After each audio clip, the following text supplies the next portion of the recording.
Okay,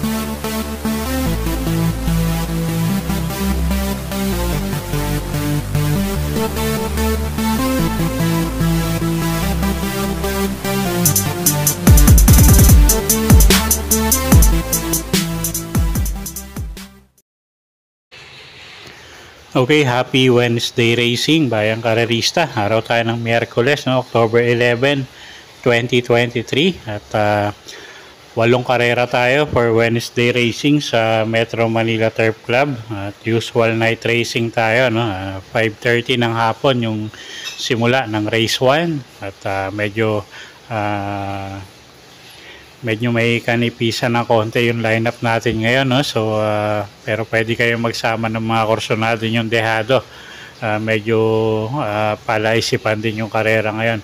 Okay, so simulan na natin yung mga giya natin para sa araw ng Miyerkules, October 11. Race 1 tayo, 3-year-old and above maiden race, 1,200 meters ang distansya.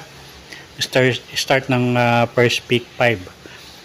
First choice natin dito, no? Numero 1, Summerlin, sasaka ni A.M. Bupete. So medyo magaganda rin ikinikilos nito sa mga barrier niya, no? So tingin ko may panalo.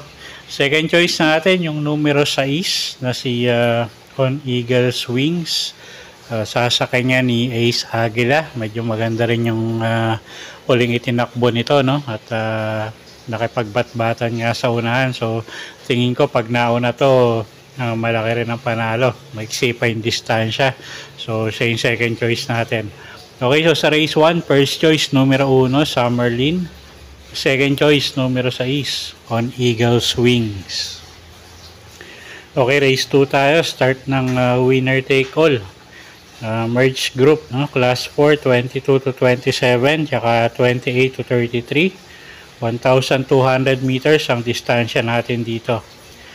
Okay, single ko na to, yung numero 5 na si Telbel. Medyo sobrang ganda ng laban niya rito, no? JB Hernandez yung re-renta dyan. So tingin ko naman na yun nga, sobrang gaang ng laban niya ngayon, no? Kung gusto niyo pang protection, siguro pwede yung galing sa bakasyon na numero 6, no? Si Success of Times. Alam naman natin may katulinan yan. So baka makuha sa eksi ng distansya. So magandang pang-protection yan. Okay, so sa race 2, single ko na to. Numero 5, Telbel. Kung gusto nyo pang-protection, pwede yung numero 6 na si Success of Times. Okay, race number 3 tayo. Class 4, 16 to 21 bracket. Distansya 1,200 meters. Start ng pick 6. Okay, medyo mahirap na karera to, no? Dahil may panalo. First choice natin dito yung numero 2 na si Rockaway, JB Hernandez, yung sasakay dyan. At magandang laban yan, no? At pwede rin naman ng isunod to dahil nga medyo maraming matulin. So tingin ko basta ilabas lang ng connection, malaki panalo. Second choice natin yung numero 4 na si Donya Chichay, sasakay ni RC Suson. Ito, matapang din sa unahan, no? So tingin ko pag nauna, malaki rin panalo nito. So siya yung second choice natin. Okay, so sa race 3, first choice numero 2, Rockaway. Second choice numero 4, Donya Chichay. Okay, race 4 tayo. Class 5, 11 to 15 bracket. Start ng pick 5. Distansya, 1,200 meters. First choice natin dito, numero 5. Fast Sailing. Sasakay ni JB Heliada. So, tingin ko gumaang din yung laban niya, no? At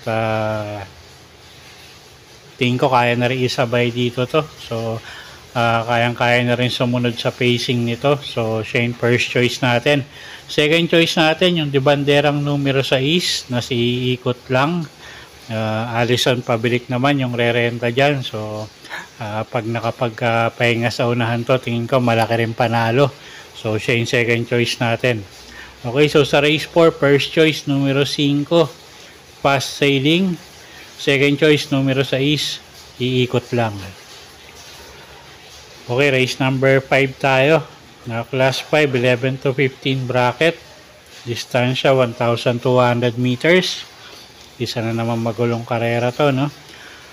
First choice natin dito yung numero 3 na si El Mundo, AR Villegas, yung re-renda dyan. Okay, basa natin, baka maglutsahan, no? Yung numero 4 at yung numero 6. So, baka magkaubusan sa unahan yung dalawang yan. So, baka dumating yung numero 3 na si El Mundo. Second choice natin yung numero 8 na si Player Bottom.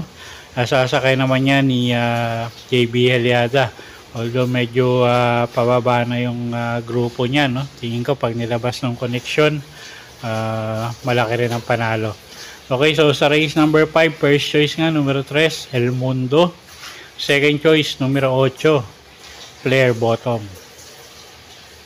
Okay, race 6 tayo. Class 4, 16 to 21 bracket. 1,200 meters ang distansya natin dito.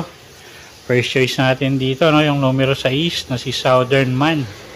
O'Neal Cortez yung sasakay dyan. At napaka-impresibo nga ng huling panalo nito, no? At tingin ko kaya pang umulit ni Caballo. Mag-uumento pa to. Napakaganda ng panalo nga niya ng huling takbo. Second choice natin yung deremating numero 2 na si Antonio de la Mugis. Sasakay ni JMS Torque. At medyo magaganda rin ikinikilos nito ng mga huling takbo niya, no? Laging nasa timbangan.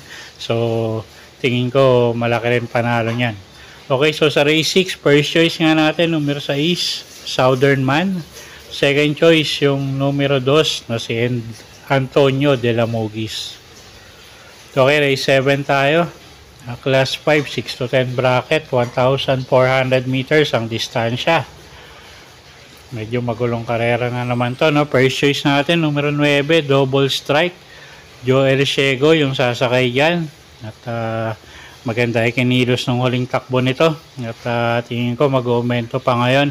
At medyo maganda yung post position niya, no? So, mukhang maipapwesto agad nung hinete. Second choice natin, yung numero 6 na si Catherine. Alison Pabilik yung re-renda dyan.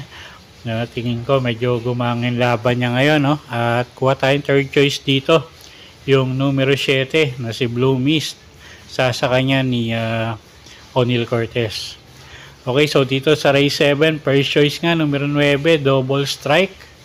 Second choice natin yung numero 6 na si Catherine. At third choice natin yung numero 7 na si Blue Mist. Okay, last and final race tayo. Race number 8. Class 5, 6 to 10 bracket.